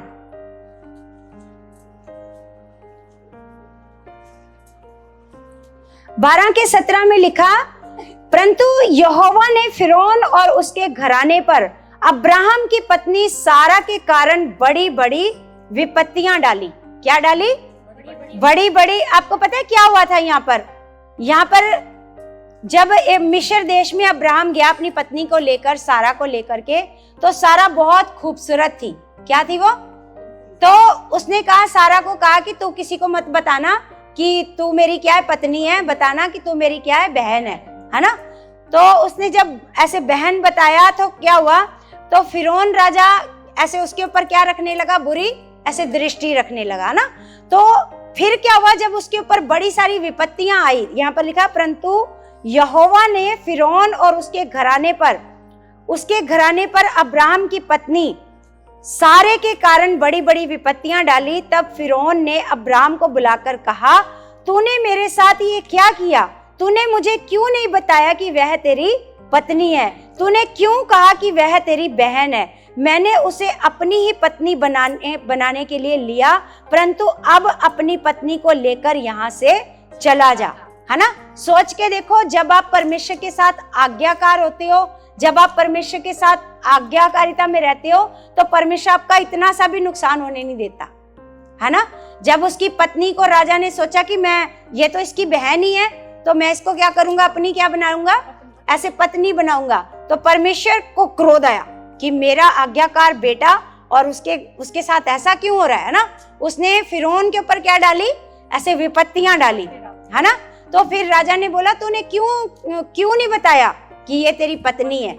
मतलब अगर यहाँ से हम सीख रहे हैं कि अगर हम वफादार हैं तो फिर क्या होता है, फिर अगर हम वफादार हैं, जैसे परमेश्वर ने अब्राहम को कहा कि जो तुझे आशीष देगा उसको मैं क्या दूंगा, यहाँ पर 17 का उसमें लिखा होगा, जो तुझे आशीष देगा उसको मैं आशीष दूंगा, और जो तुझे क्या देगा, श्राप देगा, उसको मैं क्या दूंगा, श्राप दूंगा। इसी अध्याय में यहाँ पर लिखा हुआ है ना, कि सच में जो परमेश्वर क्या रहेगा, अब सदा तक उसके साथ रहेगा। सदा तक क्या रहेगा, परमेश्वर उसके साथ रहेगा। अगर उसका कोई नुकसान करना चाहेगा तो परमेश्वर खुद उसका देखेगा, उसके साथ बदला लेगा, है ना। परमेश्वर खुद सारी लड़ाई को क्या करेगा, लड़ेगा, है ना। क्योंकि जैसे यहाँ पर देखो, अब्राहम की पत्नी को वो लेना चाहता था, लेकिन खुद परमेश्वर ने क्या किया, फिरौन के ऊपर क्या डाली, ऐसे विपत्तियां डाली, है ना। खुद परमेश्वर ने उस लड़ाई को क्या किया, ऐसे लड़ा।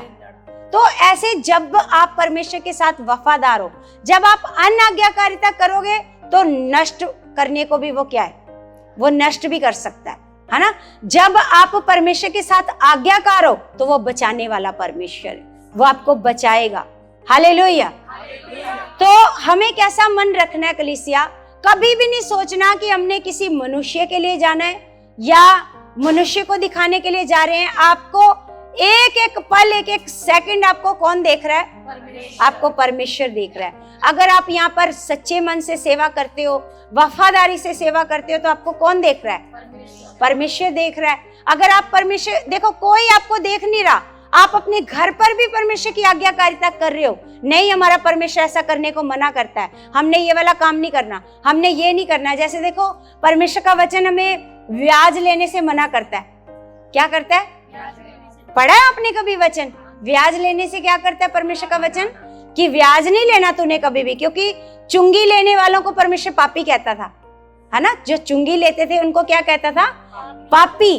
पापी लोग भी मन फिराकर, जैसे हम चुंगी लेने वालों के बारे में सुनते हैं, है ना, जैसे जक्कई के बारे में सुनते हैं। जक्कई ने क्या किया, वो भी चुंगी लेने वाला था, उसने भी क्या किया, अपने मन को फिराया, है ना। जब मन को फिराया तो परमेश्वर ने कहा कि आज तेरे घर में क्या आया है, उद्धार। क्या आया है, उद्धार आया है। तो सच में जब हम परमेश्वर के साथ पूरे मन से चलते हैं, आप मत सोचो कि मुझे कोई देख नहीं रहा, या फलाना बंदा तो आता नहीं, फलाना बंदा तो आ नहीं रहा संगति में, आए या ना आए, हम कितने वफादार हैं, आप कितने वफादार हो। क्योंकि जो बंदा एक छोटा, जैसे हमारा अभी छोटा झुंड है, परमेश्वर का वादा है हमारे साथ, वो कहता है छोटे झुंड को मैं क्या कर दूंगा, छोटी जाति को मैं क्या कर दूंगा, एक सामर्थी जाति बना दूंगा, और छोटे झुंड को मैं क्या कर दूंगा, एक बड़ा झुंड बनाऊंगा, है ना। तो तुम्हारे तंबुओं को क्या कर दूंगा, चौड़ा कर दूंगा। तो ऐसा नहीं, हमने ये नहीं सोचना कि ये तो छोटी कलीसिया है तो इसके साथ वफादार नहीं रहना, जो बड़ी कलीसिया होएगी ना उसके साथ वफादार रहना है। तो ये मन अच्छा मन नहीं है, ये मन एक नेगेटिविटी वाला मन है ना। क्योंकि हम खुदा के दास के मुंह से सुनते हैं कि जिस बंदे ने डेक बाइबल को लिखा, सोच के देखो, वो इतनी मशहूर बाइबल है, जिस बाइबल को लिखा वो आज भी एक छोटी सी कलीसिया के साथ क्या है, वफादार। हालेलुया। सोच के देखो, आप यहाँ पर चुने गए हो, आपको परमेश्वर ने यहाँ पर चुना है, यहाँ पर परमेश्वर ने आपको क्या किया है, चुना है। जैसे हमें परमेश्वर ने ठहराया है आपको उत्साहित करने के लिए, सिखाने के लिए। हाँ, अगर आपको हमारे जीवन में कोई गलती नजर आती है, कोई पाप नजर आता है, कोई बुराई नजर आती है, तो आप हमें छोड़ सकते हो। आप हमें क्या कर सकते हो, आप छोड़कर दूसरी कलीसिया में जा सकते हो। लेकिन जब आपको हमारे जीवन में कुछ बुराई नजर नहीं आ रही, कुछ पाप नहीं नजर आ रहा, फिर आपको यहाँ पर वफादार बने रहना चाहिए। जो टीचिंग आपको परमेश्वर दे रहा है, अगर आपको उसमें कोई बुराई नजर नहीं आ रही, तो आपको क्या रहना चाहिए, यहाँ पर पूरी वफादारी से परमेश्वर का वचन मानना चाहिए। क्योंकि जहां परमेश्वर आपको लेकर के आया है, वहां परमेश्वर आपको फलवंत होने के लिए लेकर के आया है। देखो, जब आप अपना मन खराब करोगे, आप सोचोगे नहीं हमें तो बड़ी चर्चों में जाना है, बड़ी चर्चों में तो बड़े काम होते हैं, ऐसा नहीं होता, ऐसा नहीं होता, ऐसा कभी नहीं होता कि आप बड़ी चर्चों में जाओगे तो वहीं काम होंगे। अगर आप यहाँ पर विश्वास करोगे तो परमेश्वर यहीं पर काम करेगा। बोलो, क्योंकि परमेश्वर का वचन कहता है, यिर्मयाह 17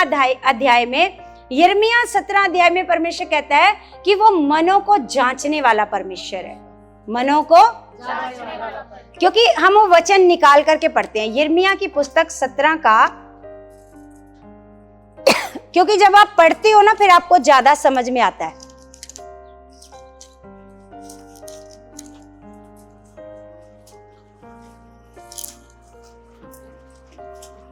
सत्रह का हम पढ़ेंगे 10। 909 नंबर पेज है, 909। यहां लिखा, मैं यहोवा मन की खोजता। क्या कह रहा है परमेश्वर?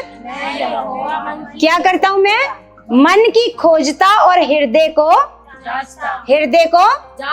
जांचता हूं। हृदय को क्या करता हूं? ताकि प्रत्येक जन को उसकी चाल चलन के अनुसार अर्थात उसके कामों का फल दूं। तो हमें हमारा परमेश्वर कौन सी चीजों का फल देता है?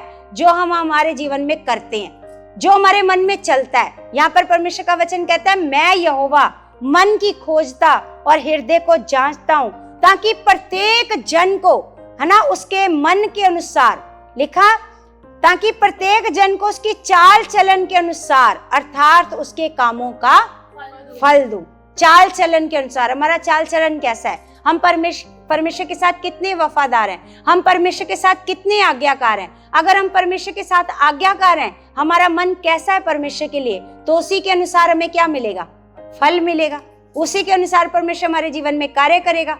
ऐसा हो नहीं सकता कि आज्ञाकारिता करने वाला बंदा हमेशा हालातों में पड़ा रहे।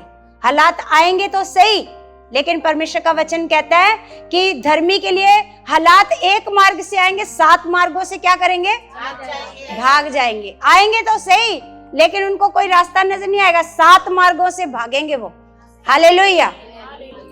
लेकिन लिखा है, जो धर्मी नहीं है, जो मतलब धर्मी नहीं है, वो क्या हो जाएगा? नष्ट हो जाएगा। वो क्या हो जाएगा? लेकिन अधर्मी क्या हो जाएगा? नष्ट हो जाएगा। लेकिन धर्मी के जीवन में अगर हालात आएंगे तो 7 मार्गों से भागेंगे। अगर कोई मान लो हालात आया भी है तो तुरंत हमें लगेगा, ऐसे लगेगा जैसे कुछ हुआ ही नहीं। तुरंत परमेश्वर में उन हालातों से क्या कर देगा? निकाल देगा। हालेलुया। तो आज हमें हमारे परमेश्वर ने सिखाया कि देखो, जब हम अनाज्ञाकारिता कर रहे हैं तो शैतान क्या करता है? शैतान आपके मन में विद्रोह डालता है और क्या करता है? आपको परमेश्वर से वो ऐसे दूर ले जाता है, लुभाता है। वो पहले वो क्या करता है? वो ऐसे लुभाएगा, आपको दूर ले जाएगा परमेश्वर से, और फिर आप वो सारी चीजें खो दोगे जो परमेश्वर आपको देना चाहता है। जैसे आपको आशीर्वाद देना चाहता है, आपकी पीढ़ियों को वो आशीर्वाद देना चाहता है। वो अनाज्ञाकारिता से क्या करते हैं? हम वो सारी चीजों को क्या कर देते हैं? ऐसे खो देते हैं, है ना। तो इसलिए हम वो चीजें खो देते हैं जो हमने, जैसे देखो, हम कठिन परिश्रम करके, हमने परमेश्वर के साथ वफादारी करके जो चीजें हमने हासिल करी होती हैं, और अनाज्ञाकारिता से उन सारी चीजों को क्या कर देते हैं? खो देते हैं, है ना। फिर हमारे जीवन में जो हालात आते हैं, परेशानियां आती हैं, उससे हम दुखी होते हैं, उससे हम निराश होते हैं। फिर एक दिन मन करता है कि अब हम संगति में भी नहीं जाएंगे। क्यों नहीं जाएंगे? क्योंकि हमारा कोई काम नहीं हो रहा। इतना नहीं पता ये इन सारी चीजों को किसने खोया है? हमने खुद खोया है। हालेलुया। समझ में आ रही है? तो आज से क्या करना कलीसिया? आपने किसी को नहीं दिखाना कि मैं कितनी वफादार हूं, मैं कितनी आज्ञाकार हूं, क्योंकि जिसने आपको आशीर्वाद देना है वो आपके मनों को जांचता है। चाहे आप मुंह से भी बोल के ना बताओ, तब भी वो जांचता है। आप मुंह से मत बोलो कि मैंने आज ये सेवा करी है, वो सब मैंने मन में ये सोचा है, मैं इतनी प्रार्थना करती हूँ, मैं कलीसिया के लिए प्रार्थना करती हूँ। मुंह से भी ना बोलो, लेकिन वो आपके मन को क्या करता है? जानता है। क्योंकि परमेश्वर ने कहा, मैं यहोवा मन को खोजता और हृदय को जांचता हूँ, है ना। तो वो मनों को क्या करता है? जांचता है। इसलिए आप कभी मत सोचो कि हमें किसी को दिखाना है, आज्ञाकारिता करके किसी को दिखाना है। किसी को नहीं दिखाना, हमने उस परमेश्वर को दिखाना है। क्योंकि एक दिन जो हमारा न्याय होना है, जब हमारा परमेश्वर कहता है कि जब वो आएगा न्याय करने के लिए, भेड़ों को बकरियों से क्या करेगा? क्या करेगा? वो भेड़ों को बकरियों से क्या कर देगा? वो, है ना। जैसे हम पढ़ते हैं मत्ती की पुस्तक निकालो, मत्ती 25 अध्याय,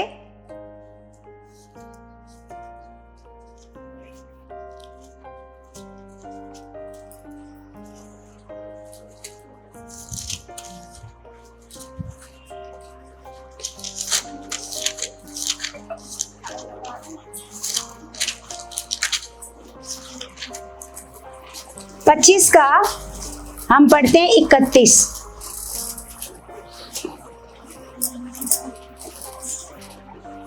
यहाँ लिखा न्याय का दिन। क्या लिखा है यहाँ पर? न्याय का दिन। लिखा जब मनुष्य का पुत्र अपनी महिमा में आएगा और सब स्वर्गदूत उसके साथ आएंगे। क्या करेंगे? सब स्वर्गदूत उसके साथ आएंगे तो वह अपनी महिमा के सिंहासन पर विराजमान होगा। कहाँ पर विराजमान होगा? वो आप सीन को सोचकर देखो कैसे क्या होएगा। प्रभु यीशु मसीह के साथ बहुत सारे स्वर्गदूत आएंगे, फिर वो अपने सिंहासन पर क्या हो जाएगा? विराजमान हो जाएगा और सब जातियां उसके सामने इकट्ठा की जाएंगी। सब जातियां, ऐसा नहीं कि इंसानों की जो जातियां, हिंदू, मुस्लिम, सिख, ईसाई, ब्राह्मण, ये जातियां नहीं। कौन सी जातियां? सारी जातियां, है ना, जो चीजें परमेश्वर ने बनाई हैं। तो लिखा और जैसे चरवाहा भेड़ों को बकरियों से अलग कर देता है, वैसे ही वह उन्हें एक दूसरे से क्या करेगा? वो एक दूसरे से क्या करेगा? वह भेड़ों को अपनी दाहिनी ओर और बकरियों को बाईं ओर खड़ा करेगा। बकरियों को कहाँ खड़ा करेगा? तब राजा अपनी दाहिनी ओर वालों से कहेगा, हे मेरे पिता के धन्य लोगों। क्या कहेगा उनको? आओ उस राज्य के अधिकारी हो जाओ जो जगत के आदि से तुम्हारे लिए तैयार किया है। ये कौन से लोग होंगे? भेड़ किसको कहा है प्रभु ने? प्रभु ने कहा मेरी भेड़ मेरा शब्द सुनती है, मेरी आवाज को पहचानती है ना। ये कौन से लोग होंगे? ये किनको परमेश्वर कह रहा है कि आओ मेरे परमेश्वर के धन्य लोगों। उनको परमेश्वर क्या कहेगा? आज्ञाकार, जो आज्ञाकारिता से चल रहे हैं। लेकिन जिनको कोई मतलब नहीं है ना, जो एक संगति मिस करते हैं तो उनको दर्द होता है। जैसे ये बहन कैसे दुखी हो रही थी, ये रो रही थी कि मेरे से बैठा नहीं जाएगा, मेरे से आया नहीं जा रहा, मैं कोशिश कर रही थी संगति में आने की। परमेश्वर इसके मन को जानता है, इनके मन को। जो ऐसे मन से घर पे बैठे हैं ना, किसी इस कारण से घर पर बैठे हैं, उनके मनों को भी जानता है। और जो जानबूझकर घर पर बैठे हैं, उनके मनों को भी परमेश्वर जानता है ना। आज्ञाकार हैं या फिर ये आज्ञाकार होने का क्या करते हैं? ये दिखावा करते हैं। तो यहाँ पर परमेश्वर क्या करेगा? भेड़ों को बकरियों से क्या कर देगा? अलग कर देगा। और क्या कहेगा? तब राजा अपनी दाहिनी ओर वालों से कहेगा, हे मेरे पिता के धन्य लोगों, है ना, आओ उस राज्य के अधिकारी हो जाओ जो जगत के आदि से तुम्हारे लिए तैयार किया गया है। क्योंकि मैं भूखा था और तुमने मुझे खाने को दिया, मैं प्यासा था, तुमने मुझे पानी पिलाया, मैं परदेसी था और तुमने मुझे अपने घर में ठहराया, मैं नंगा था और तुमने मुझे कपड़े पहनाए, मैं बीमार था और तुमने मेरी सुधि ली, मैं बंदी गृह में था और तुम मुझसे मिलने आए, है ना। तब धर्मी उसको उत्तर देंगे, हे प्रभु, हमने कब तुझे भूखा देखा और खिलाया, या प्यासा देखा पानी पिलाया? हमने कब तुझे परदेसी देखा और अपने घर में ठहराया, या नंगा देखा और कपड़े पहनाए? हमने कब तुझे बीमार या बंदी गृह में देखा और तुझसे मिलने आए? तब राजा उन्हें उत्तर देगा, मैं तुमसे सच कहता हूँ कि तुमने जो मेरे इन छोटे से छोटे भाइयों में से किसी एक के साथ किया, वह मेरे ही साथ। हालेलुया। सोचो, आप जो आज यहाँ पर कार्य कर रहे हो, सेवा करते हो, है ना, यहाँ पर मान लो कोई भी काम करते हो, किसी को पानी पिलाते हो, किसी के लिए कुछ भी करते हो, तो प्रभु कहता है वो तुमने अगर किसी छोटे से छोटे भाई के लिए किया है, वो तुमने किसके लिए किया है? यहाँ पर साफ पता है कि बता रहा है परमेश्वर कि तुम किसके लिए करते हो, कि तुम परमेश्वर के लिए करते हो। हालेलुया। किसके लिए कर रहे हो? इसलिए कभी मत सोचना कि जो आप यहाँ पर सेवा करते हो वो किसी मनुष्य के लिए करते हो या आप मेरे लिए करते हो, मेरे ऊपर क्या करते हो, आप बड़ा एहसान करते हो। अगर मान लो मैंने आपको कुछ बोल दिया तो आप कहोगे हम तो यहाँ पर जल्दी आकर सेवा करते थे, आपको इस बात का भी नहीं पता, है ना। तो ये आप मेरे लिए नहीं करते, किसके लिए करते हो? परमेश्वर के लिए करते हो। तो परमेश्वर आपके मनों को जानता है और परमेश्वर आपको इसका क्या देता है? क्या देता है? बोलो, प्रतिफल देता है। और आपका यहाँ पर चल कर आना, है ना, दूर से चल कर आना, आप यहाँ पर आए हो, कितनी परेशानी में आए हो, क्या क्या रास्ते में परेशानियां आई, इन सारी चीजों का परमेश्वर आपको क्या देता है? प्रतिफल देता है ना। आसान तो नहीं है इतनी दूर दूर से आना, है ना, आसान भी नहीं और मुश्किल भी नहीं है। अगर किसी के मन में प्रेम है तो उसके लिए मुश्किल भी नहीं है ना। परमेश्वर सब कुछ कर सकता है। हालेलुया। तो आज आपने एक डिसीजन लेकर के जाना है कि आपको क्या करना है, क्योंकि परमेश्वर आपको देख रहा है। आप कौन से मन के साथ परमेश्वर के साथ चल रहे हो, है ना, आज्ञाकार हो या आज्ञाकार नहीं हो, अनाज्ञाकार हो, क्योंकि परमेश्वर को ना हम धोखा दे सकते और ना हम परमेश्वर से कुछ छुपा सकते। इसलिए मन तैयार करो, डिसीजन लो कि परमेश्वर हमें आपके साथ क्या करना है, पूरी वफादारी से चलना है, पूरे आज्ञाकार बच्चे बनना है। और परमेश्वर जैसा आपका ऐसे वचन कहता है, एक एक वचन को क्या करना है, पूरा करना है। एक एक वचन को क्या करना है, पूरा करना है। आपके वचन के साथ पूरी वफादारी से चलना है। कोई मुझे देख रहा है या नहीं देख रहा है, इस बात की परवाह नहीं करनी। Hallelujah, hallelujah. तो परमेश्वर आपको बहुत आशीष दे चुका है। इन वचनों से परमेश्वर आपको ब्लेस कर चुका है, यीशु मसीह के नाम से। आमीन, आमीन।